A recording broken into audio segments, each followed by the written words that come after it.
Hello, everyone. Welcome. I'm Ruth from PDA North America. We are so excited for this live opportunity today to chat with Destiny Huff, and I am going to ask her to introduce herself. I'm going to ask her to unmute herself as well, and we will get going with our questions on IEPs. Hello, I am Destiny Huff. I am late diagnosed autistic and ADHD. I'm a mental health therapist and became an IEP advocate when my undiagnosed autistic son entered into the public school system. And it was a horrible experience, but here we are a few years later and we are on a better path. I also recently successfully defended my dissertation, so I am Dr. Destiny Huff now, so I'm very proud of that. And I'm happy to be here. Awesome. And in just a few weeks, we're getting ready to announce we have a 2-hour IEP workshop with Destiny as well. So we are very excited about that. That will probably be announced next week. Okay, so without further ado, I'm just going to start at the top of the questions that rolled in and go from there. Okay, Jana says, what IEP accommodations do you suggest for a freshman in high school that finds it difficult to start at work, or sorry, that start work at school when asked by a teacher in a traditional classroom?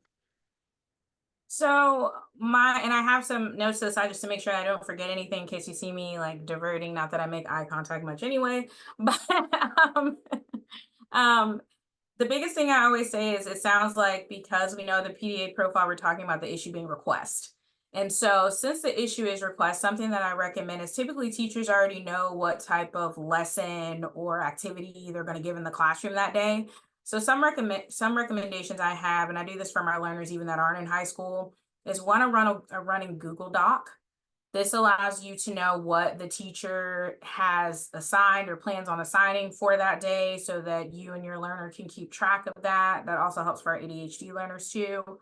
Another thing that I recommend is having, because they do know that, already having those activities prepped and being able to, depending on how your learner is comfortable with and depending on the embarrassment factor, which plays a piece, maybe having the choice of different assignments already prepared. And they can either have that on the learner's desk when they come in, if they have a folder already, if your learner does a check-in with another staff member, maybe at that check-in, they can say, hey, you're going to be going to, math, science, and reading today. Which one of these assignments would you like to work on? So kind of giving the opportunity for a safe, trusted person to answer, but also giving that learner the choice and then taking away from that essentially direct demand being placed by going up and talking to the learner. Oh, I was on mute. That was a great answer. Thank you so much. Okay, Aaron says, my son, now 21, has Down syndrome and autism. He fits profile for PDA in many ways, but managing is complicated. Managing is complicated due to his intellectual disability and language challenges. He was displaying school avoidance behavior before the pandemic and would not return to school in-person instruction resumed and would not return to school when in-person instruction resumed to engage virtually. The school's position was that all I had to do was to get him in the door and they would take it from there. Can you please speak to introducing the IEP team to PDA, establishing home as the LRE, and creating goals for ID students with a PDA-friendly language? So the first thing I will say is that several of the questions that I did get asked were about, training the school staff, educating them on PDA. Do you introduce it as what they may have typically seen it as ODD? And again, I'm a mental health professional. I don't prescribe to the ODD diagnosis, so I think that needs to be removed. But I always say, one, no, you educate them on PDA. The same resources that you're using, the same organizations that you are seeking out. So PDA North America, you're finding resources on there and you're seeing where they have resources for teachers. So you provide them with those resources. Another way to educate the IEP team on PDA is when you complete your parent input statement, putting in there what supports your learners, what barriers they have, how do you support them in navigating demands being placed, and what that looks like. And a lot of times that has to do a lot with choice and language use, right? Especially like with declarative language. So putting that in a parent input statement. The other piece in there is, and you provide them with these websites, these resources. I've given printouts before I've sent it via email just to make sure they received it. And then I ask them, what is your experience in supporting a learner like my learner, right? My son doesn't have a PDA profile. However, before I learned about demand avoidance for ADHDers, which my youngest does have, um, I was working to have the IEP team understand how to support him through that process. Going to your other question about when you're talking about establishing home as the least restrictive environment. So what you're looking at there, because it sounds like, I'm not sure if you're wanting to look at virtual instruction being in the home, if you're wanting to look at a like a special education teacher coming to the home to provide those services. So what you would have to look at is resort to the data. So how many days is their school refusal? How long is it taking to get him to school? If you do get him to school, what is he doing in school? Because number one, if you can't even get him to school and that is consistently happening, that is your data, because he will not go to school. And so then you ask them, how do they support a learner that is not able to physically get to the school building? And that's when you start looking at that least restrictive environment of placement, which may be in the home, and then the alternatives that they provide. So it's all about showing data and justification for that type of placement. And then creating goals for ID students with PDA friendly language. So when you're talking about creating goals, a lot of times, especially when it's PDA friendly language, you're going to be really looking at a lot of neuro-affirming language. So if you are researching how to make neuro-affirming goals, so for example, for autistic learners, we know the basic one that a lot of schools are like, yeah, we understand that is no eye contact, right? They're starting to really understand we don't need to put that in a goal. But when you're looking at any type of goal, is the goal specific to your learner? Is it supporting your learner or supporting the teacher? That's a difficult one, right? Because when we start talking about being safe, sometimes it could be like, oh, well, that's supporting them. Yes, it is. But are we teaching them how to be safe? Are we teaching them how to communicate what they need? Are we working on social emotional? I think somebody else had a few goals in there that I was like, I can see why the parent is upset about those. They're not appropriate. And that's another question. But really looking at neural affirming. So are we looking at the child as a person, looking at what the child needs to be successful in the environment, or are we trying to force compliance and make the adults happy? Yep. Said it a million times better than I could have. All right. Crystal says, can you suggest training for school staff to support your child when they do not have a formal PDA diagnosis? How do I properly word IEP accommodations to meet his PDA needs? So again, the neuroaffirming piece, I am going to drop in the chat. You all being here, I think you have access to PDA North America already. If you're not familiar with Lisa Baskin-Wright and Jessica Hanzo, so Lisa Baskin-Wright is a former educator, had two children of special education, and is an IEP advocate. And that's how we met. And then you have Jessica Hanzo, who she is a licensed marriage and family therapist, and she runs the Instagram account PDA Project. And so they together have a course that is specifically for PDA. And that is the approach. And also I have a neuroaffirming summit coming up, and they will be speaking at that summit specifically on PDA and IEP. So the summit is specifically around special education and IEPs. But again, using those resources when you're communicating that, using neuroaffirming language, making sure it's about the child, not the adult, making sure it's focused on connection and not compliance. You know, and especially with PDA, you want to make sure that they are not focusing on demand so much as choice. You want to make sure that they're focusing on that autonomy piece. That and a lot of times schools get that confused as you're saying, like the child gets to do whatever they want. And that's not what we're saying. We're saying, okay, we're about to do math. And even depending on it, you know, if they're younger, it may be even that maybe they don't do math, maybe they do math or they do reading.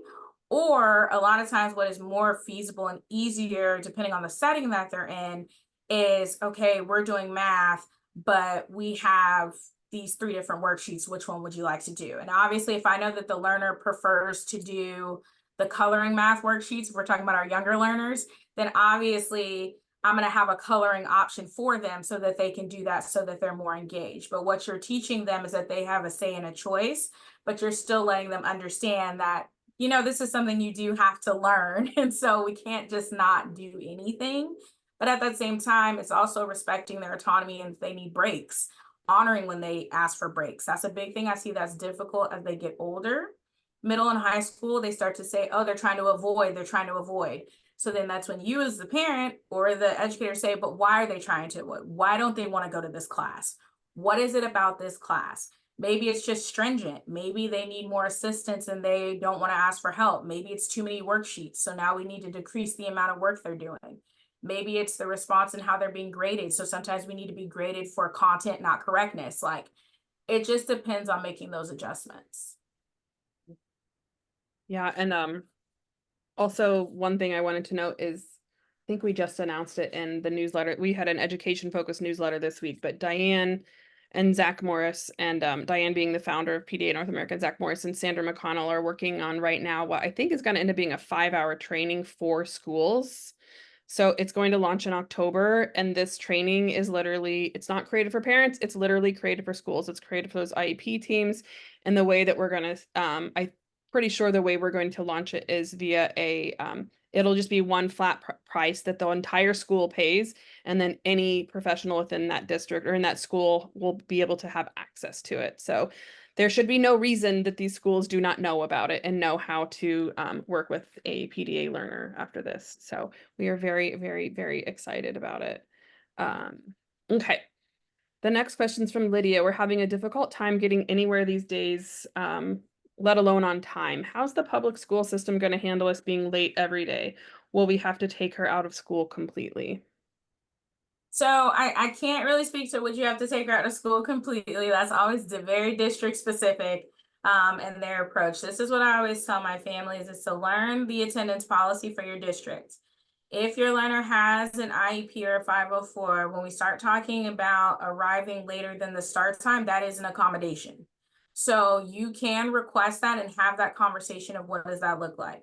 I have experience with this. My oldest son has a sleep disorder, as I'm sure many autistic learners do. And my youngest does as well. He's ADHD, but my oldest actually has it documented that he has an unspecified sleep disorder. And so what we discuss is that he may not have the full capacity if he's having night terrors that night before. We may need a delayed start. And I was very upfront. I'm not sending him to school to be there on time just to be dysregulated and then for you to call me. So what we had put in his IEP was that that morning of, I'll communicate, hey, he had X, Y, and Z night terrors or whatever with his team. I will let them know that he will be having a delayed start. I do not identify a time. Now, the way my son has always historically worked for the past 3 years is we can get him there within an hour. But I still don't identify a time. And then one of his team members will meet us at the desk to walk him back, or dad and I will walk him back if, let's say, his special education teacher can't come up there. We know his regular education teacher can't come out the classroom. So, so he has that support there. And then they understand that we are decreasing demands. We're offering more choices. We're checking in for more breaks. So anytime your child has any type of struggles with getting to school, even if it's school refusal, we have had situations with that. We actually are only in the second week of school. I'm in Georgia. And we just had that this week. And so I just communicated, hey, we're struggling. So we took longer to get him there. We got him there, and this is a new school for us. So one thing we did have to do is when dad took him down, everyone is trying to engage. How you doing? Checking in, So I had to send a follow-up email, and that's where the parent communication comes in. And I just had to say, look, dad said when he brought him, it was a lot of adults around. It was overwhelming, and he was leaning, trying to go in the classroom, and dad knows this because he knows him, but they didn't know if he was on the fence, but that was his way of trying to step in the classroom, but he didn't want to be disrespectful because all these people are talking to him. So we need to have a better plan in place for drop off. And that's when we discussed that he'll go down. His general education teacher will decrease the adult interaction and make sure it's just who brings him down and her. And that's how the engagement will work. And then once he's in the classroom, she's checking in with him because she is his check-in. to see how things will go. So that's how you can handle any type of need for delayed start, any sleep issues, any school refusal, and make sure you have it documented in the IEP. So there's no like, oh, we're surprised that you're not, it's in there. Great. Yeah, thank you. Diane also, I don't know if any of you have read her book, The Navigating PDA in America. She has a section about education in it, and she talks about instead of calling it school refusal, replacing it with needs related non-attendance, which I think is like such a much also like a more neuroaffirming way to speak to it, because it's not refusal. These children are not refusing. It is a can't, like they just can't do it. Okay, I'm gonna move on. Okay, this is a great one. China, I probably have butchered that name, I apologize, says, how can I justify my child's needs when they are masking in the classroom and the school is claiming that the supports being requested are not needed due to the child not displaying the discomfort or needs in the same way than they are used to a neurotypical child displaying? It is all about data. A lot of times as parents, when we start talking about masking, a lot of times what we're saying is the second they either hit that car if we're doing pickup, or the second they're coming off the bus, or maybe they're having issues on the bus or they get home, it's meltdown. And let me be clear, let me adjust my language there. Not just always meltdown, sometimes it's shut down. As our kids get older, sometimes it's like, you notice they come out of school and they go in their room, they shut their door, and there's no interaction or engagement because they're so socialed out, and masked out. And so what we're talking about with the masking is it's all about data collection. A lot of times, like me and Ruth were just talking about right before this, we were talking about like with the homework. So if you're noticing homework is being an issue, a lot of parents will say, well, I can't get them to agree to no homework. You document homework. What is it like? If my child comes home and it's taking 2 hours to do math, or something that's supposed to be 15 minutes is taking 3 hours, or we're not even getting through the subjects, or we can't even get the sitting down to occur to do it, you document all these things. Now, you always want to be respectful of the learner, because some parents I know have, recorded if there is an actual meltdown as a result of it. And I always just say, just be mindful of your child, their age, their ability to consent to something like that. I mean, because nobody wants to be recorded at their worst. So really, that's why I go to documenting. Document that, okay? Document any struggles that you're having as a result of the masking. What are you noticing?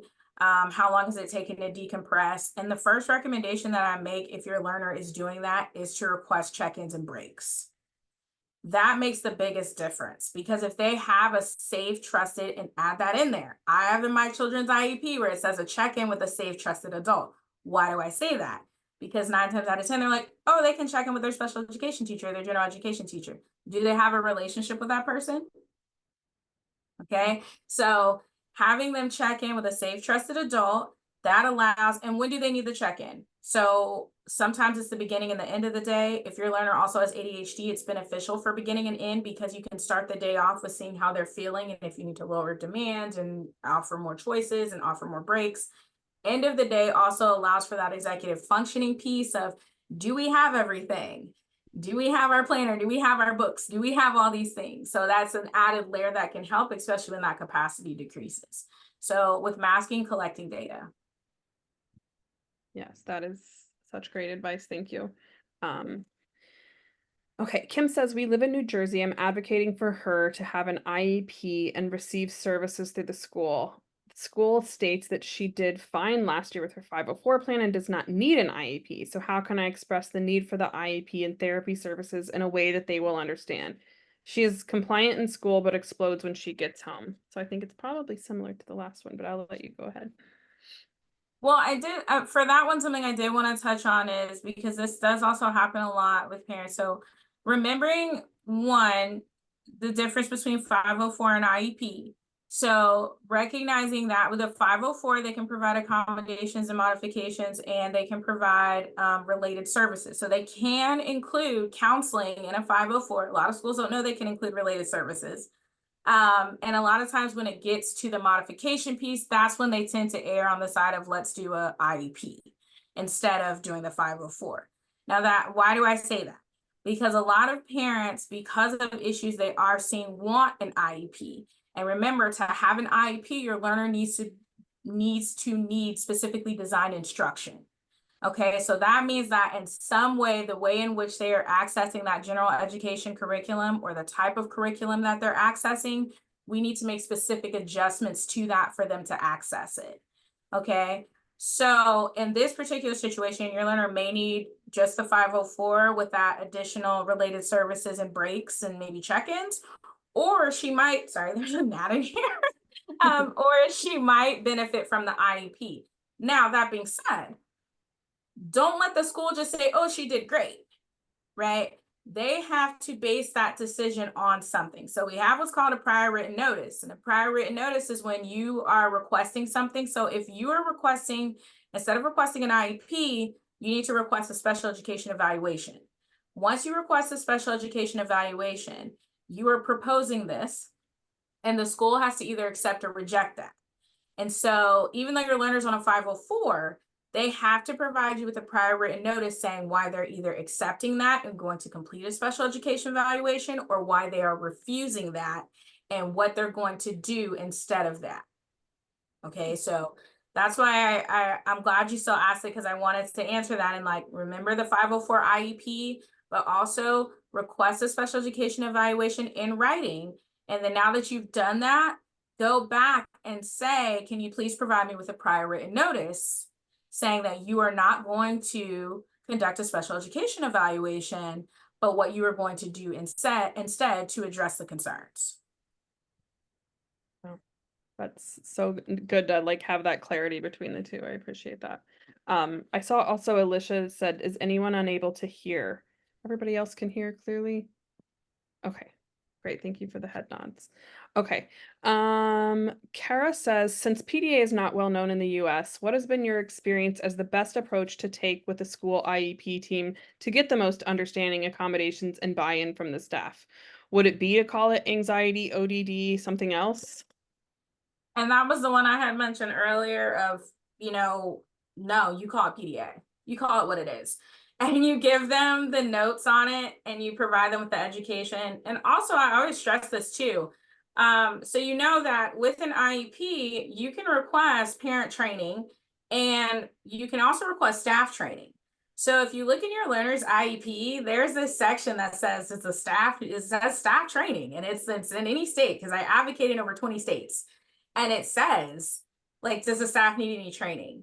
And that is highly underutilized. So you can request that they receive training, and the school has to document the parent requested the training and what they intend to do with that. That's why I recommend parents provide training options, because it's a lot easier, right? When you come to the table and you're like, you can do this, and I'm requesting this, and then they don't have to go look for it. And then providing that documentation as well. And then just following up with, okay, so how are you going to address this? Mm-hmm. And these schools, especially public schools, have a lot of money everyone has a line item for training. So don't think you have to pay for it out of your pocket. You can fight to get these schools to pay for the training.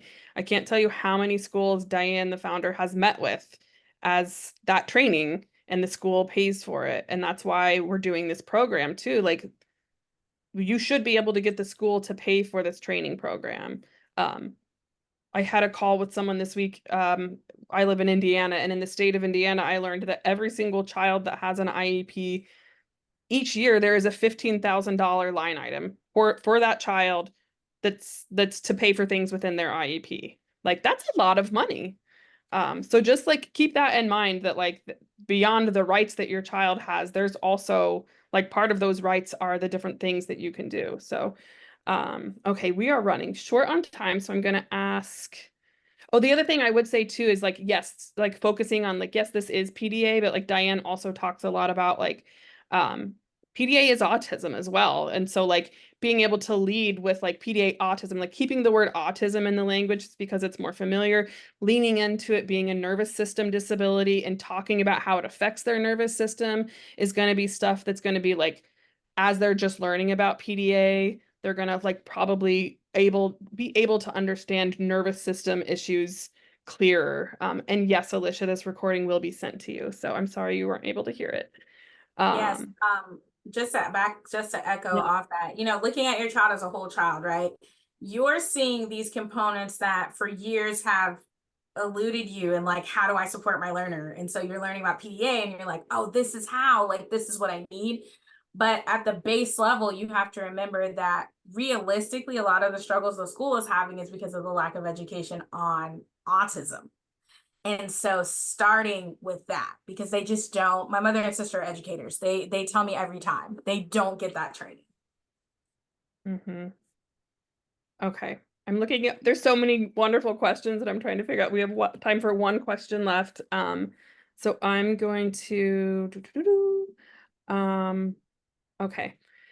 Jamie asks, my 15-year-old is not meeting his social emotional goals. Now that I'm trying on a PDA lens, the goals seem totally inappropriate. My son really struggles with prosocial behavior. He makes offensive comments, doesn't follow directions, and minimizes his behaviors. His SEL goals are 1, will follow staff direction to use appropriate language with 70% accuracy. 2, will analyze his comments impact on others and his relationships with 70% accuracy. 3, will demonstrate perspective taking skills in order to understand different points of view and consider the thoughts, feelings, and experiences of others. How can I help them revise these goals with a PDA informed lens that they can start working towards neutrality with his teachers and peers? So first I want to say that and this is not me trying to advertise a product, it's just me being honest. I offer an IEP review and I literally have families come to me for a neuroaffirming approach to goals. They literally come to me because I want you to review this IEP and I want you to help me rewrite these goals. Okay, and that's part of what I do. So the biggest thing I always tell parents when you're looking at goals, and we don't often ask the IEP team this, what is the purpose of this goal? That's where you start. What is the purpose of this goal? So if they're like, well, he makes offensive comments. Okay, and how is that impacting him and others? And typically it's impacting his ability to make friends. It's impacting his ability to socialize and engage. He's offending others. Okay, so we need to work on social, right? Not from a neurotypical standpoint. We just need to work on social. So we need to work on specific situations that have occurred and how he has handled specific situations and other ways to handle specific situations. What we forget with autistics is that we are very black or white. So when I say something, it's not always ill intent. Sometimes I'm saying it because it's a fact to me. It's a fact to me. So if there's not an option given, then I may not know the option. If I'm being chastised, now I'm feeling like, so am I not supposed to be honest? So we need to walk through the situations. So an example that I give is that when my son was 4, he was sitting next to his friend. They had to draw a house. He was like, oh, look at my house. And my son was like, that's ugly. That doesn't even look like a house. So of course he's undiagnosed at this time. And the teacher's like, oh my gosh. And we're just like, oh my gosh, because they're so offended and we're so sorry. And we're like, we didn't know. And he was just like, well, mommy, it was ugly and it didn't look like a house. How would you feel if someone said that to you? And he was like, oh, that would hurt my feelings. Oh, so what's another way we maybe could have handled it? Right? Like, we don't often think, we always think ill intent instead of thinking what was their actual thought process. So another example is my son doesn't like writing. He had to write 3 sentences. He wrote 5. His teacher couldn't read a word. He got so upset. He shut down. And then I was just like, hey, what was going on there? And he was like, well, I only had to write 3 and I wrote 5 and she couldn't even read it. So what was the point? Okay. Could we have maybe told her what the word was? Oh, yeah. Yeah, I could do that. So when I had his, which speech therapy can do pragmatics too. So if you do have a learner in speech therapy, they can work on pragmatics. A lot of times the counselors work on social. But what I had them do is I had them take specific situations like that situation that occurred, situations that had happened with my son. And I had them work on what happened, what was he thinking, actually asking him, like him walking them through it. What were some options? What are the outcomes from those options? So anytime we talk about social emotional, you want to work on problem solving. You want to work on how to safely communicate that. You want to work on them making the choice and the decision.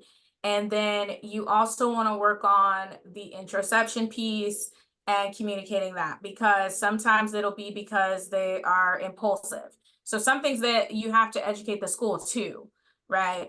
Like if it's impulsivity, we can't really address that so much as looking at the type of situations and maybe the trigger. Mhm. Yeah. Yeah, the only other thing I would add to that too is just like constantly reminding the teachers that they have to go upstream, that it's not just like the student, and like that one of those goals where, it said that they're going to use appropriate language with 70% accuracy. Well, like, why are they not? Why did the language come out? Like, what happened? Not just the immediate antecedent. Well, like, maybe the result is that like the child needs to not be setting by XYZ student, or the child needs more space, or the child, and those types of things get written into the IEP. So, um, there's And I just so never much. like appropriate. Sorry, I never like appropriate, because what does that even mean? Yeah. Like, if I like to use the F word, maybe that's appropriate to me. Like, I'm just saying. So it's like, why? What do we mean appropriate? So I always want them to be very concrete in why they are making this. Even perspective taking. Perspective taking is fine, but I always ask parents, make sure it's coming from a neuroaffirming standpoint. Because a lot of times perspective taking means the teacher's perspective of how this learner should handle this situation. It's not about them really understanding how their response can impact others and how to respond when others' actions impact them. Yeah, great. Michael just says, yes, preach.